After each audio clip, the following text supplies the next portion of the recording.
Our last segment in this discussion of nature and nurture dips down entirely to a brain level of analysis, as we've tended to do in this course, to start with the psychology and then look down at the level of the brain. And it's a story about nature and nurture in the brain in which one particular point is made. In the brain section of the course, points like this are made quite a bit when the brain is discussed. It's kind of a networked system whose networkings vary as a function of experience, and this is going to be a particular example of that. The example is a phenomenon known as neural pruning. It's kind of a surprising thing, at least it was to me the first time I realized this happened, but this is well established. People have figured this out. The idea is, as you know from some brain section of the course, is that there's a whole bunch of neurons up there, 100 billion of them or something, and as, in some sense, as interesting as the fact that there's a large number of neurons, is that each neuron has huge numbers of connections to other neurons, hundreds, 1,000 connections to other neurons. The question is, how do these connections develop? And there's, in a sense, two possibilities. First, they can't all be wired in because there's only 20 or 30,000 genes, and there's 100 billion neurons with hundreds of connections from each one. There's a computational problem. There's not enough genetic information to specify the neural interconnections. It would have to be a trillion genes. So it has to be that something happens other than the genes have specified exactly which neurons go where and connect to what. One possibility is that early in life, the neurons are just kind of sitting there by themselves, isolated, and then gradually, as a function of experience, start to wire up. And so that over the course of weeks, months, years early in life, as you look around the world and knock over toys and spill milk, gradually neurons develop connections with other neurons. However, the other possibility is that, as just a biological characteristic, neurons tend to be super highly interconnected at first. Some of these connections turn out not to be buying you much, kind of as if your house was full of wires connecting everything together, and then the connection from your radio to your sink didn't really seem to be buying you much of anything. So that connection gets tossed away. That tossing away of connections at the level of brain connections among cells is called neural pruning. Neural pruning is a general mechanism of early life development, and as we'll see in a moment, is not something that just happens, but that happens as a result of experience. And so it's very much part of a story of nurture, not just biological nature and the brain. The example is neural connections within the visual cortex. So if you go really early in life and look at a neuron in a visual cortex, it might look like this. So that's the cell body, and that's connections to each one of which to large numbers of other cells in the visual cortex. What happens, of course, is easy to do these kind of things with non-human organisms where you want to go do the brain anatomy, is that over time, some of these connections are functional. They connect in such a way that neural networks form, which help the organism to identify, classify, and respond to stimuli in the environment. Others don't prove as useful, kind of like running an extension cord, even though this wasn't the best example, from your radio to your sink. You weren't getting anything out of that. And those connections die off so that eventually, in the early life of the organism, there are fewer connections among cells than at the beginning. I'm doing this bit off the top of my head, but language processing is an interesting example of this. I'll use myself as a fascinating example. Right now, there would be lots of language sounds outside of the domain of spoken English that I literally wouldn't be able to hear. For example, variations in pitch in an Asian language that provide semantic information in the language are ones that I literally might not hear at all because they're subtle to me, because I grew up in an environment in which people weren't speaking any Asian languages. And so I simply didn't need, it was not functional for me to hear certain speech sounds.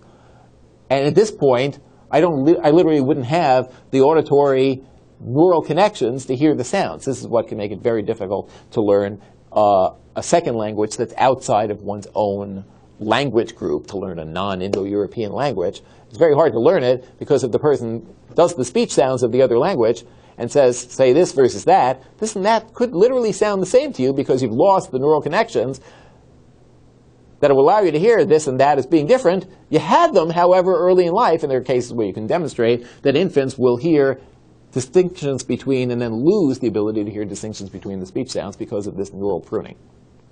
Back to the visual system, the implication here, which is kind of surprising until people do it, and people did it quite recently. I'm not doing this filming too far along after this 2013 paper in Proceedings of the National Academy of Sciences. The implication here is that the visual system is not set up at birth to work perfectly properly in the absence of experience.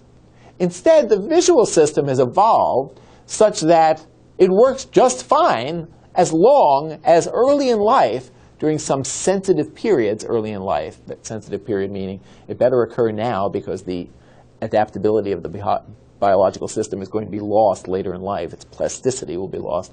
The visual system has evolved so that it works fine as long as you have visual input early in life. The experience, the nurturing, so to speak, is literally a necessity for the nature, the biological system, to work properly. And there'll be data on this. In retrospect, that's sort of, it's clear why that might be.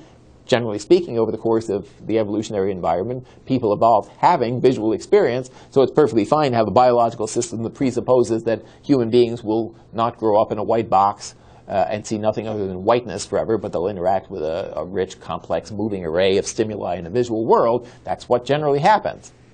However, there are cases where that doesn't happen, and you can see the effects, as in this study by Roeder, if I only know how to pronounce that, et al. In Proceedings in the National Academy of Sciences. Their hypothesis is the one I just said. The visual experience in early life is needed not to have a visual system, but for fine-tuning.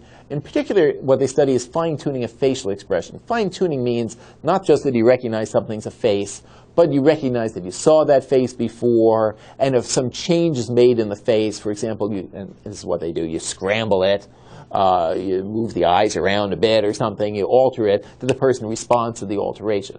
You need that ability to recognize overall facial features to recognize one person versus another. In general, human beings are extremely good at doing that. You know, your ability to realize, oh, I met you last month or last year is remarkably high, almost miraculously high ability of the human visual system. It turns out, though, that that ability requires some experience early in life. There is a plausible alternative hypothesis. Recognizing faces is so important that it's all wired in and don't need any experience. But they find that's not the case by studying a particularly interesting group of people. The participants, who were like average age 13 or 14 at the time of the study, as children had dense cataracts. They happened to be born with a condition in which they had cataracts that had extreme clouding, totally impairing vision. They were also in a less developed part of the world in which they did not instantaneously get surgery for this. So these people had cataract surgery, but on average only after the first few years of life, which means that they were a naturally occurring kind of experimental case in which normal visual experience is disrupted during the sensitive periods early in life, then returns to normalcy later in life. These people and others are asked to come into an experiment in which they see a variety of stimuli.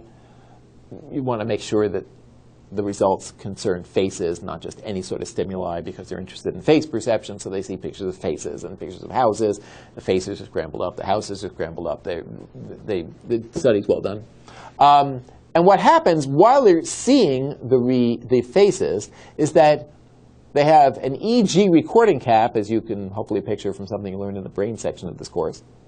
The EEG recordings are recording brain activity. Everybody already knows that there's a particular brain wave, but we'll skip the details here. It's given the name, the N170 wave, that's associated with normal face processing. So in general, if you, who presumably didn't have cataracts as a child and perceived faces normally, were sitting in front of a computer screen and they showed a bunch of pictures, a chair, a house, a tree, a face, there would be a distinctive facial recognition area of the brain and associated brain wave where everybody could tell that, yes, your brain recognized a face at that point in time. What they want to do now is to compare people who today have normal vision but in sensitive periods of life, early periods of life didn't, and look at their reactions to the display of faces. And what they find is that if people have disrupted perceptual experiences in infancy, they don't have, even though their vision has now been fixed up because of cataract surgery, they don't have the distinctive brainwave pattern that is shown by people who had normal perceptual experiences in infancy. So in this case, these people on the left and right, today, nowadays, as teenagers, both have fine vision. They're looking at the same pictures, sometimes faces, but the brain is not instantaneously depicting for the person the holistic pattern of facial features, because way back when, at age 0 to 4 before the surgery, the person here on the right didn't have the psychological experiences that were needed for the normal brain development. In this case, they did not dig into the visual cortex of the people to look at neural pruning, but this is relevant to the neural pruning story because, of course, the idea would be that the neural pruning processes must have been occurring during the, on the left, normal perceptual experiences, not the on the right disrupted ones. So the idea that's really kind of fascinating and ties together, or yet is another experience of the sort of thing we've seen throughout this course, is that at first there's a person-level ability. People are really good at detecting faces. And now it can be understood at a brain level in a number of ways. There are these specific brain regions that are dedicated to detecting facial arrays. But the lesson of our story on nature and nurture throughout is that the brain level stuff isn't just wired in. It's not just a program that runs no matter what. The brain, it turns out, needs some experience to function normally, to have the changes in biological hardware that occur as a function of behavioral experiences and then yield a set of abilities, the abilities for a person to identify faces. So that throughout all of the world of nature and nurture, and to a degree that is surprising if you've been hanging around psychology a long time, keeps sounding the same theme, which is that the biological makeup of the organism, the way it functions genetically, preferences, experiences, a function of culture.